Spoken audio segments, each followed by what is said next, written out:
the girl I fell for. I was born into a poor family. Well, my family was not always in that state.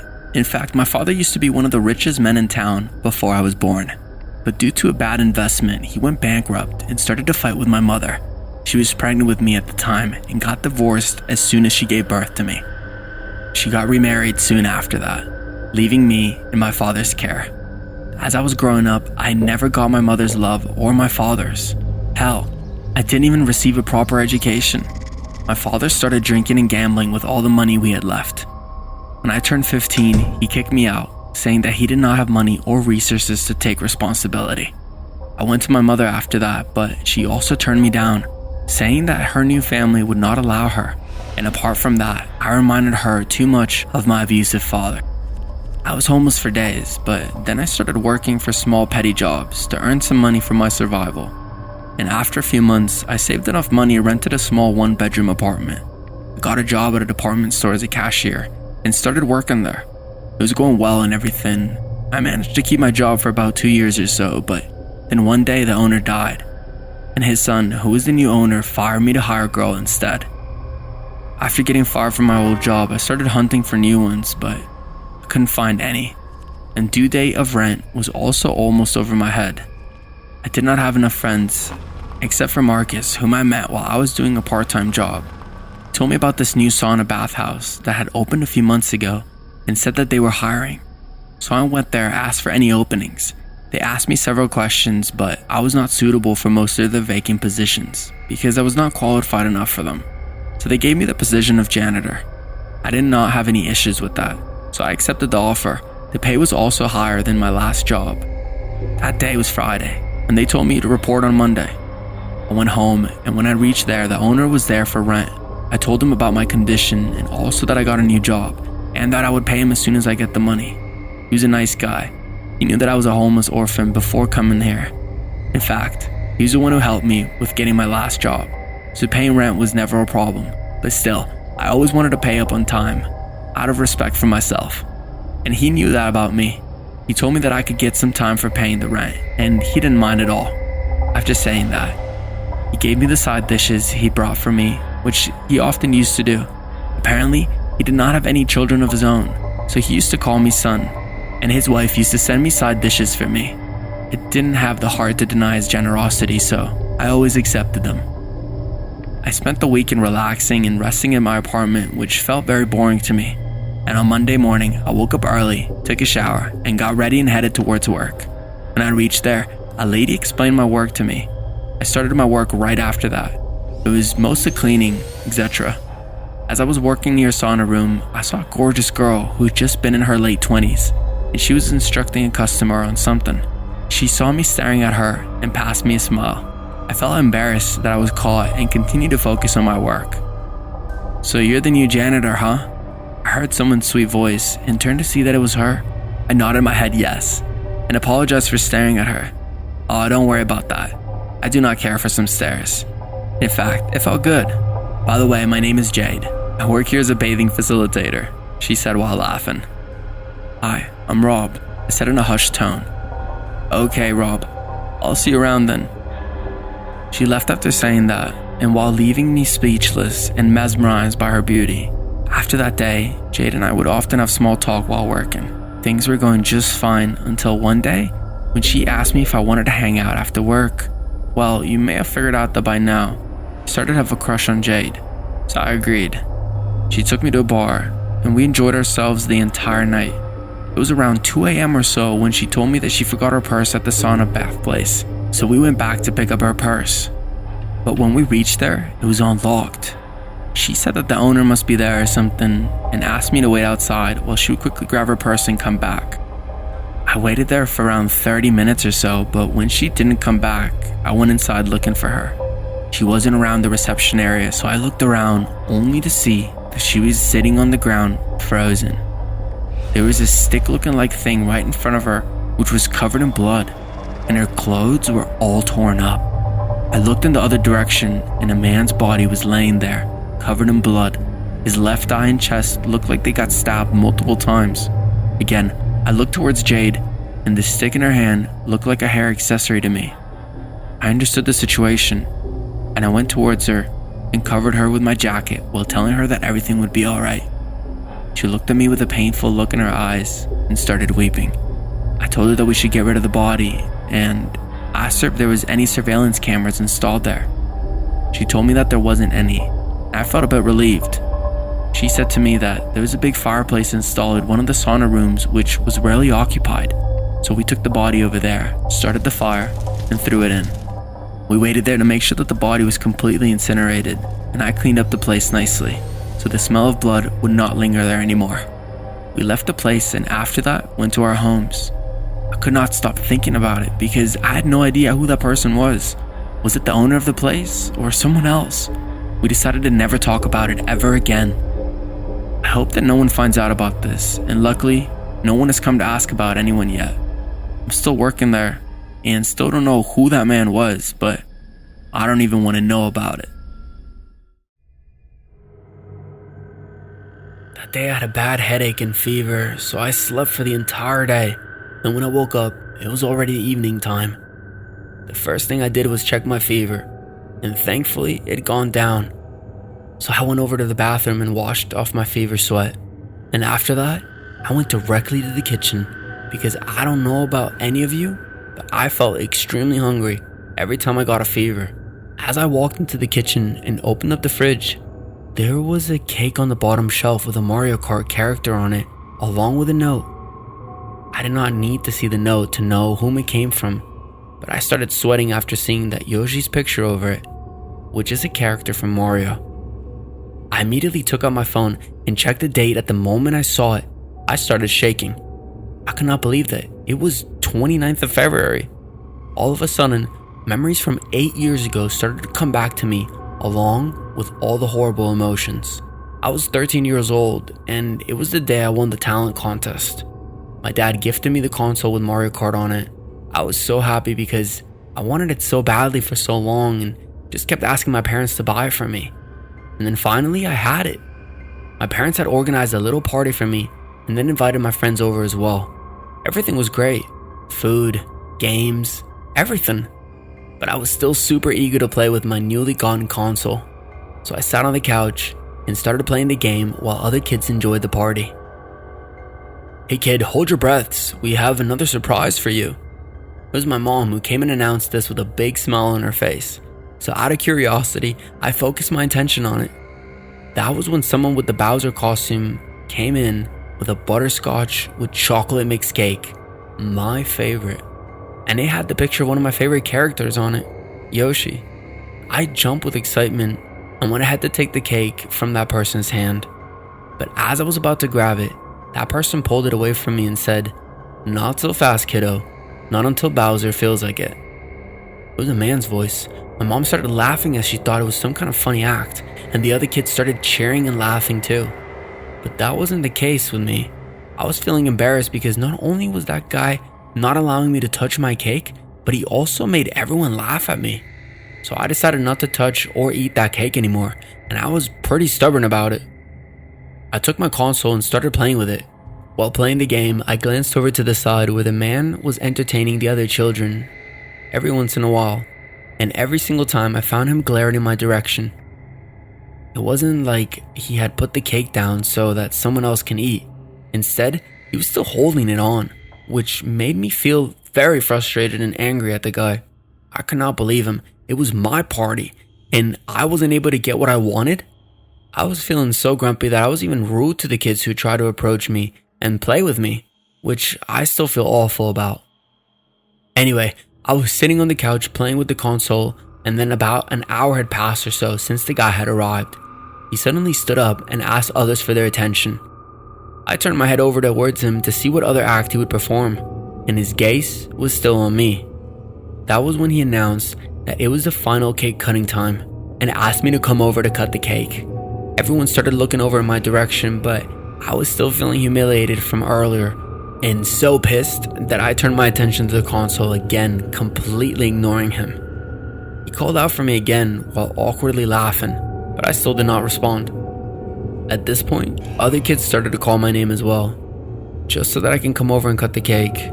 But I told you earlier, I was pretty stubborn about not touching or eating the cake at the time. I was playing Mario Kart, completely ignoring them.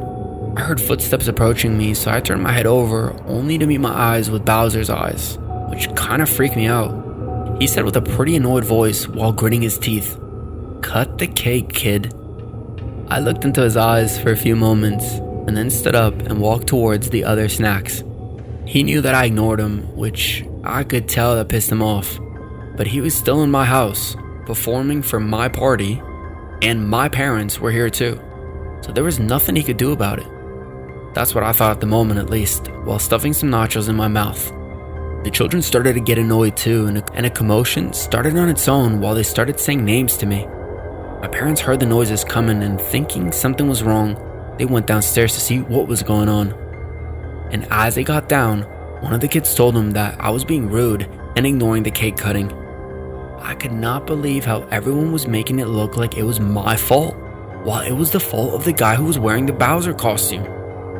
My anger went off the chart when my parents started to scold me in front of everyone while saying that I should apologize to the man and then cut the cake. I got so frustrated and angry that I walked to the guy and took the cake from his hands and threw it right into his face. Just a moment later, as I saw the man's eyes, I regretted doing that. His red eyes met with mine, which I instantly felt was filled with anger and so much malice in it. My parents immediately went to him and started apologizing while scolding me all together, but he was not saying anything. Instead, he just kept glaring at me. Mom felt that something was off with the man, and that he was angry and embarrassed, so she stomped on me and gave me one tight slap. "Is that how I taught you to behave with guests? Go to your room right now, young man, and reflect on your actions." After she scolded me, I started walking upstairs. I looked back to see my mom, who was handing him some cash, while the man just kept glaring at me. I felt a chill down my spine and ran over to my room in an instant. The same night, I woke up thirsty in my room, so I went to the kitchen. But when I opened the refrigerator, there was a cake which looked the same as the one that I threw in the guy's face.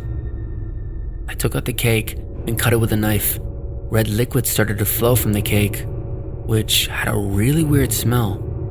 As I took out a piece of the cake, a finger fell on the floor, which was inside the cake. I freaked out and started screaming while my parents came to the kitchen as well. "What is it, honey?"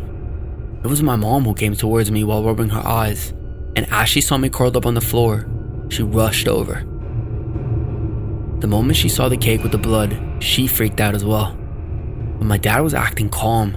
He said it must be some kind of prank by one of the kids and then just threw it in the trash.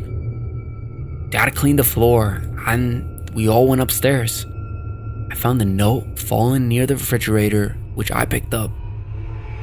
After reaching my room, I unfolded the note and felt terror-stricken after reading it. It said, "You would receive this cake on this very date until the day you finally eat it. Signed, Bowser."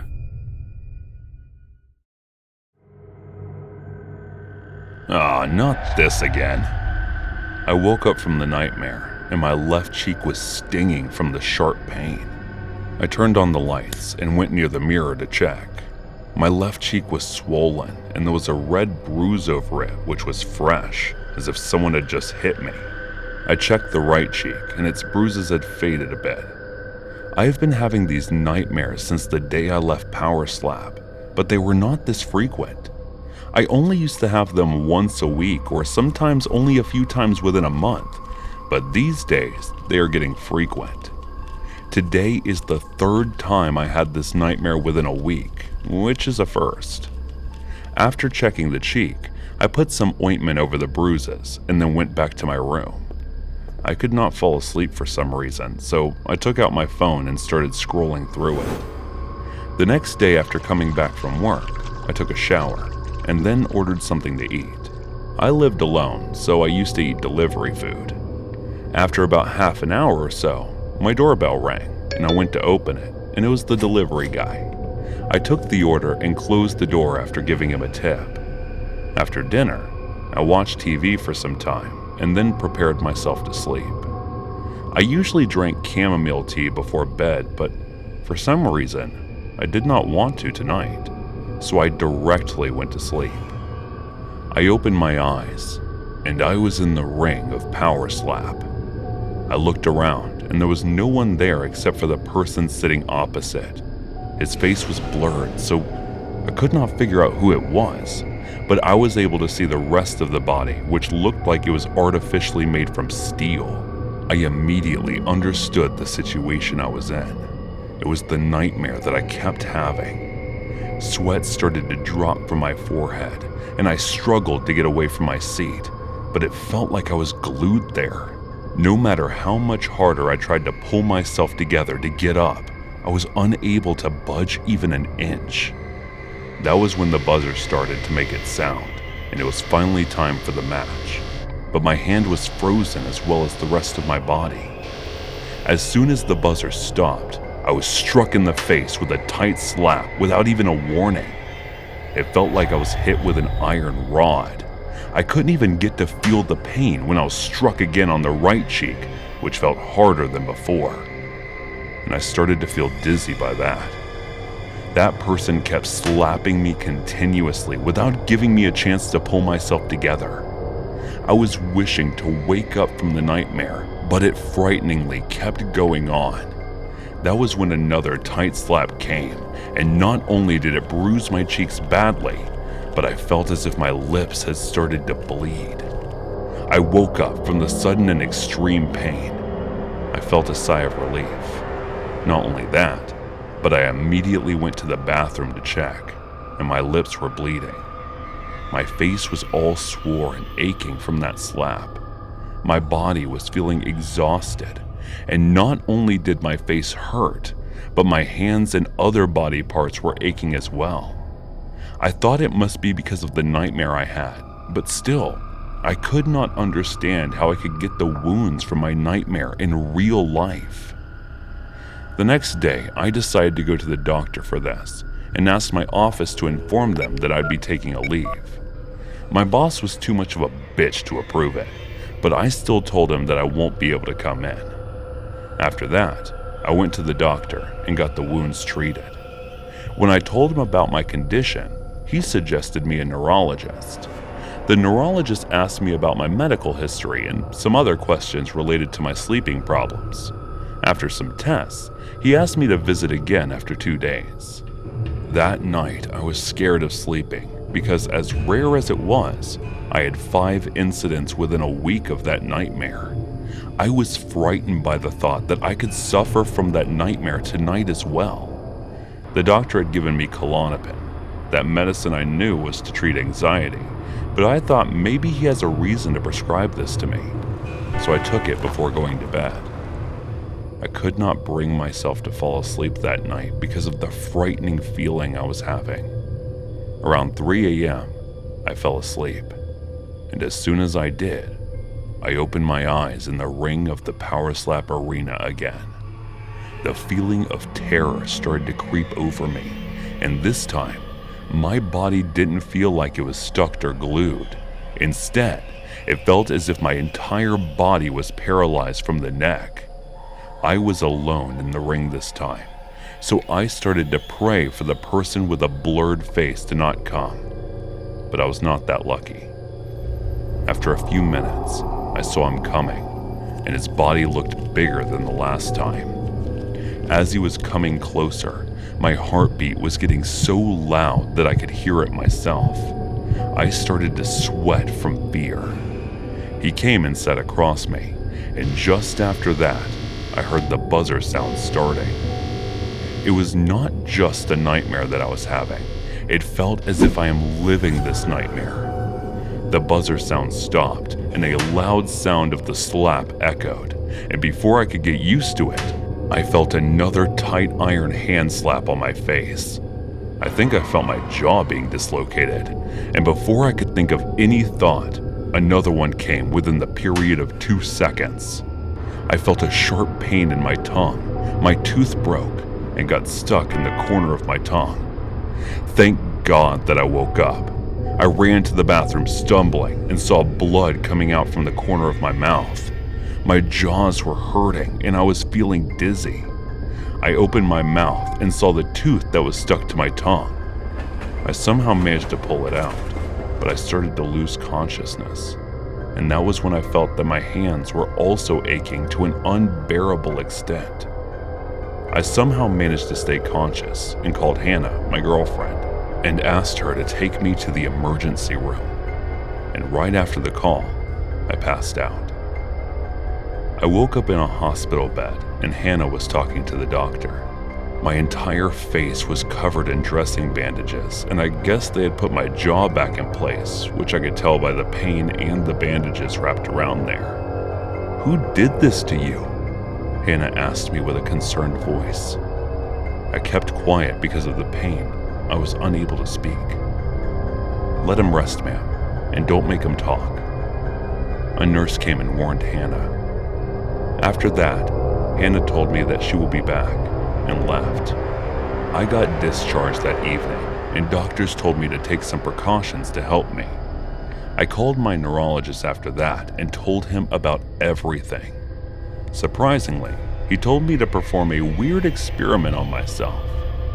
That night before going to bed, I tied my hand to the corners of the bed. It was a difficult thing to do, but I still managed to tie them. That night, I fell asleep early because of all the effects of the medicine, and I woke up and the power slap rang again. But this time, the person with the blurred face did not hit me even once. Instead, he kept sitting across from me. I was still terrified the entire time. I woke up the next morning, and it was a hassle to untie myself, but I still managed to do it after a struggle. I was having extreme pain in my wrist area. I guess I may have tried to free myself during sleep, which must be because of the nightmare. But I was feeling relieved a bit that I was not hit this time. I had an appointment with my neurologist today and had already informed my boss about my leave period because of a medical issue. He was still the same, but who cares? I needed the time off from work for my treatment. I went to the doctor and gave him every single detail. He told me that his diagnosis was complete and I have REM sleep behavior disorder. According to his diagnosis, REM sleep behavior disorder is something which the patient harms himself and often suffers from unpleasant dreams. So I was the one hurting myself. I could not believe it. He told me several reasons that led to this, including guilt, trauma, or stress which could have caused this. He prescribed it for me and asked me to come back the next day for a nocturnal sleep study. I was extremely exhausted and did not want to go back to my apartment. My entire face was covered in bandages and everything was just hurting. That was when I heard the voice of an old woman. "Oh my, you have a spirit attached to you." As she said that, I looked at her in disbelief, thinking she had gone senile, but she continued. "It's someone you killed. Be careful, boy. He doesn't look like he's planning on leaving." She handed me a bracelet saying it would help me while looking at me with sympathetic eyes and left. I kept staring at the bracelet in my hand, and suddenly, John came to my mind. It was the last match of the power slap, and I was up against a man named John who was infamous for his brutal slaps and never lost a match to anyone. Well, it was not the original power slap, not like the reality show. It was a different one that followed all the rules and everything as the original one.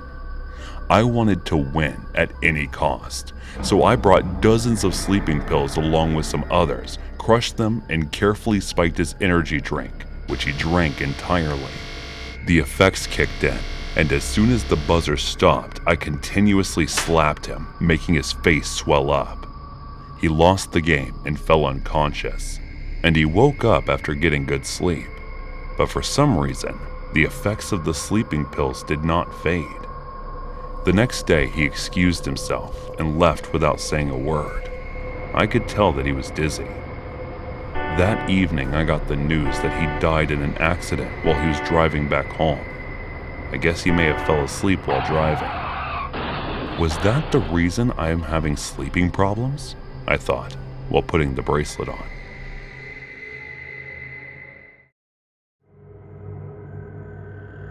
Poppies? For me? Really? Margaret squealed when she saw a bunch of bouquets of poppies surprisingly delivered to our door. It's not from me, honey. And who sent it at this hour? Is there a name on it?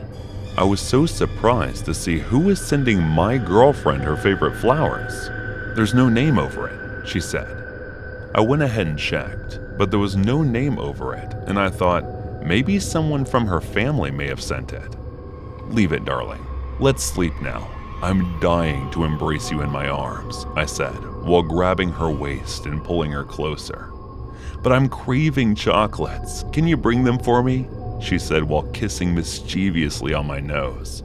Don't we have them in our refrigerator? I asked, and she shook her head no. What other choice does a poor boyfriend have in this situation except for accepting his girl's command? I nodded and went near the rack to grab my jacket. I wore the jacket, picked up my car keys and wallet from the side table, and left the room. Before leaving for the store, I gave her a deep, passionate kiss, and then head out. I took out of the car and went inside. I noticed a different smell inside. I thought maybe Marge may have changed her perfume. I called Margaret Marge lovingly. But the scent was a bit stronger than what she usually wore, so it made me a bit uncomfortable. We had recently moved to this town, and the only store which used to be open 24 hours was the only 7-Eleven which was around the town, so I had to drive all the way there. And while I was driving, I saw the cashier of that store was going in the opposite direction of the store. The way he was taking was the same as my house. I thought maybe he lived around there too, and he must be going home for a shift. After about 20 minutes, I reached 7-Eleven and entered the store. I noticed the cashier who was there tonight was someone new, someone whose face I had never seen since the day I got into this town. Well, never mind. Who cares which cashier works at this hour? I just need to focus on buying snacks and heading home so that I can have sex with Marge. Maybe I should take some dotted condoms as well. She enjoys them. I was thinking that while shopping. And when I was done, I went ahead to the cashier counter, but to my surprise, the cashier was not there. I started waiting for him to come back, but 15 minutes passed and he did not return. I stood there waiting for another half an hour, but he still did not come back, so I decided to leave the cash at the counter, take the things, and go back. After doing exactly that, I exited the store. That was when I heard someone's muffled noise coming from the alley that was just beside 7-Eleven. I tiptoed and followed the voice and looked in the alley sneakily and got shocked and terrified at what I saw. The new cashier, who looked thin and weak, was holding a muscular-looking man's arm, bending it behind him. The guy was in the same uniform as him. The muscular man's mouth was slit, and the cashier was holding a knife in his other hand, and he was continuously kicking him in the gut. As I was panicking, he turned and looked at me. I got scared and ran. But the weirdest thing happened to me. I blinked and noticed that I was inside the 7-Eleven store. I looked at the time, and it was the same as when I entered. And the cashier was sitting over the place on the cash counter looking normal. I guess I may have hallucinated or daydreamed, so I picked up the same things as before again and walked over to the cash counter to pay. But the cashier was not there this time either. I had a bad feeling in my guts, and I dropped the things there and slowly walked out of the store. That was when I heard the muffling sounds from earlier. I slowly walked to the aisle, hoping it would be different this time, but it wasn't. The cashier had just slit the mouth of the muscular man, and I was terrified as he turned and saw me, and I ran. But again, I blinked, and I was in the 7-Eleven store. I hesitantly checked the time, and it was again the same time as before when I'd gotten there. I was too scared to buy anything now, so I just quietly exited the store without buying anything and ran toward my car. After that, I quickly drove toward my house as fast as I can, and when I reached there, I noticed the bike of that old cashier whom I had saw on my way to 7-Eleven was parked outside my house. I thought something was wrong because tonight just seemed bad to me, and I got worried about Marge. So I sneakily went inside the house without making any sound. And as soon as I reached inside, I heard a faint moaning sound that was coming from the bedroom upstairs. I wished what I was thinking to be wrong and quietly walked there. The door was half open, and what I saw there terrified me more than what I had seen earlier. My girlfriend was lying naked on the bed, and the old cashier was going down on her. Her moan was piercing not just my ears, but my heart as well. I was thankful for what happened at the store at this point, because I was able to see her real face by the time reversing the incident. I quietly went down to the kitchen without letting them realize that I was back and grabbed the sharpest knife that was there. After that, I went back up and sneakily went inside the bedroom. And as they were too busy focused on sex, I stabbed the guy multiple times in the back. Margaret had started to scream in terror, and after that guy was dead, I pulled her by her hair. For some reason, the scene from the 7-Eleven that I saw earlier flashed through my mind, and my hands started to move without my will. I had slit Margaret's mouth, and her eyes popped out from pain, terror, and shock. I did not want to do this, but my body was moving on its own, which was equally terrorizing to me as it must have been for her. Not only that, but I killed her without my will. I admit that I killed the guy because he was touching her, but no matter how wrong Margaret had done me, I would never kill her because I love her. I threw the knife and sat there. Both of their dead bodies were lying around, and I was in shock, thinking that no one would believe me if I say that I did not kill Margaret. Man, you have to come in the reunion. It won't be fun without you. It was my best friend Eric from high school. He had called me to inform me about our high school reunion. Who else is coming? I asked. Everyone is coming, bro, so you have to come too. Well, what about Martin? I asked, and there was a silence for a minute, and then Eric spoke. Did you not hear? Martin's dead, bro. I could not understand what to reply after hearing this. I know you must be confused, so let me tell you a little backstory. There was a boy in our class who was a bit of a book nerd. His name was Finn White. There was a group of 4 boys, Wilson, Harris, Andrew, and Martin, who often bullied him. They used to make him run on errands for them, writing insults and sticking it on his back. Their bullying did not stop only on that, but they often beat Finn after school. There was an alley behind the school. They used to take him there and make him stand on his knees for hours. While he used to do that, they would smoke and pass insults about him and his parents. Everyone knew about Finn being bullied, but kept silent. The teachers ignored and let them bully Finn.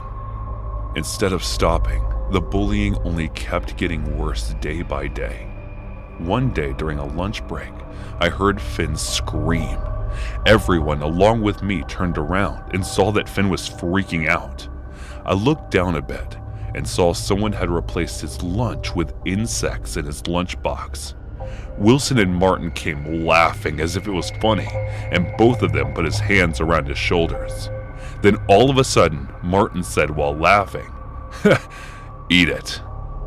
We thought he was just joking, but then he actually forcefully fed it to him, and we got shocked. I felt sick and left the room. And when I came back, I saw Martin was laughing and Finn was throwing up. Even Wilson, who often bullied Finn, looked shocked by Martin's behavior. One day during math class, the teacher gave us a problem on the board. It was a difficult one. The teacher called Martin to solve it. He couldn't. Then the teacher asked the whole class, "Whoever knows how to solve this problem, raise your hand." It was Finn who raised his hand. The teacher called him and asked him to solve it. Finn solved the problem correctly and was praised by the teacher, but Martin felt humiliated by that, and as soon as the teacher left, he grabbed Finn by the hair and started punching and kicking him. We went rushing toward them and pulled him away from Finn. He glared at us and left. The next day, Martin was called into the teacher's office and was warned that if it continued any further, he will get suspended. They stopped bullying Finn at school, but after school, they used to take him every day and beat him. One time, I saw naked Finn trying to cover himself while Martin had his clothes, and other boys were making a video of him. The reason I never interfered with them was that I was scared if I say something, they will start bullying me too. And I think other students must be thinking the same. They threatened Finn that they will release the video if he didn't do as they say. These things kept happening, but Martin was the one who always used to take the bullying too far. Finn started to look weaker and depressed than usual. He started skipping schools, and whenever he did, the next day the bullying would just get doubled. But then, all of a sudden, he stopped coming to school. We all thought he must be skipping as usual, but the third day, instead of Finn, the principal came to inform us that he made the decision to end his misery. All the class went silent and started to look toward Martin. He noticed everyone looked at him, and he shouted, "Hey, I'm not the only one who used to bully Finn." He looked at Wilson, Harris, and Andrew after saying that, but they turned their gazes away. After that day, they stopped hanging out with Martin. Other students started to call him names, and now he was the center of attention. They all blamed him for Finn's death. Several incidents started to occur with him, such as his locker would be filled with threatening letters, and killers would be written over his locker's door. Martin stopped speaking. He would silently come to class and silently leave.